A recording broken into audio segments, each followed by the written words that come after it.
Hello friends, आज हम लोग पढ़ने वाले हैं प्रयत्न और भूल का सिद्धांत। तो देखिएगा, एडवर्ड एल थॉर्नडाइक ने अपनी पुस्तक एनिमल इंटेलिजेंसी सन 1898 में संबंधवाद का प्रतिपादन किया। अधिगम मनोविज्ञान के क्षेत्र में संबंधवाद से अभिप्राय है कि उद्दीपक के साथ क्रिया का अनुबंध बनाना, अतः उसे उद्दीपक अनुक्रिया संबंध के नाम से भी जाना जाता है। किस नाम से जाना जाता है? उद्दीपक अनुक्रिया सिद्धांत के नाम से। अब देखेंगे, इस सिद्धांत को निम्नलिखित नामों से भी जाना जाता है। क्या है? साहचर्य के सिद्धांत के नाम से, प्रयत्न और भूल के सिद्धांत के नाम से, अणुवादी सिद्धांत के नाम से, संबंधवाद का सिद्धांत और सीखने का संबंधित सिद्धांत। ओके, थॉर्नडाइक के द्वारा दिया गया जो उद्दीपक अनुक्रिया सिद्धांत है, यह एक छोटे बच्चों के लिए अधिक उपयोगी है। इनका जो सिद्धांत था किसके लिए विशेषकर उपयोगी था? छोटे बच्चों के लिए। तो इस सिद्धांत के अनुसार सीखने की प्रक्रिया के दौरान व्यक्ति के सामने एक विशेष स्थिति या फिर उद्दीपक होता है जो उसे विशेष प्रकार की अनुक्रिया करने के लिए प्रेरित करता है। तो प्रत्येक अनुक्रिया या फिर प्रतिक्रिया के पीछे किसी न किसी कोई ना कोई उद्दीपक होता है।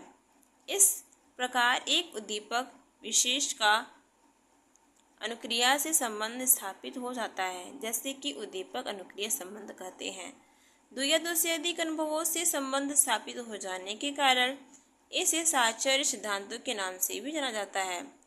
और यह संबंध अब इतना प्रबल होता है कि भविष्य में जब कभी उद्दीपन की पुनरावृत्ति होती है तो प्राणी उसी प्रकार की अनुक्रिया या फिर व्यवहार करेगा जैसा उसने पहले किया था। इस प्रकार बने गाढ़ संबंध को संबंधवाद भी कहते हैं।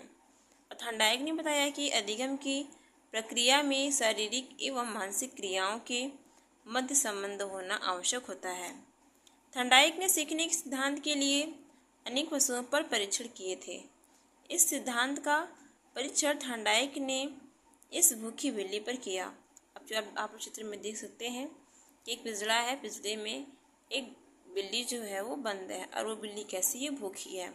तो इन्होंने अपना जो वैसे तो उन्होंने बहुत से जानवरों पर अपना परीक्षण किया था, लेकिन ये जो सिद्धांत है यह हमारे एक भूखी बिल्ली पर की गई थी।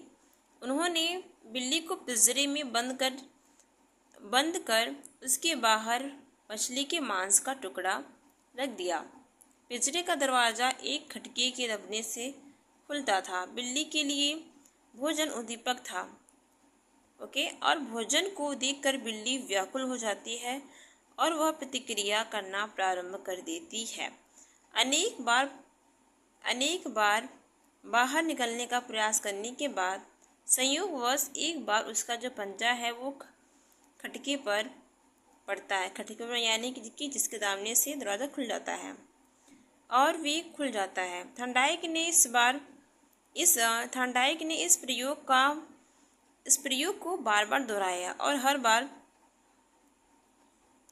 त्रुटियों की संख्या में कमी आई। यानी कि उन्होंने बस एक बार नहीं किया, यही काम उन्होंने बार बार जब किया तो देखा कि जो पहले जो गलती हो रही थी वो धीमे धीमे उसमें सुधार होने लगा और अंत में बिल्ली किसी प्रकार की भूल न करके सीधा खटके को दबा करके पिंजरे के दरवाजे को खोल लेता है।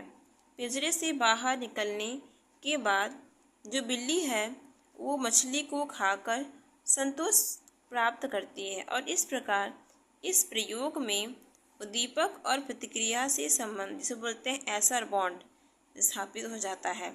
बार बार प्रयास द्वारा त्रुटि कम करने के कारण इसे प्रयास व त्रुटि का सिद्धांत या फिर प्रयत्न व भूल के सिद्धांत कहा जाता है।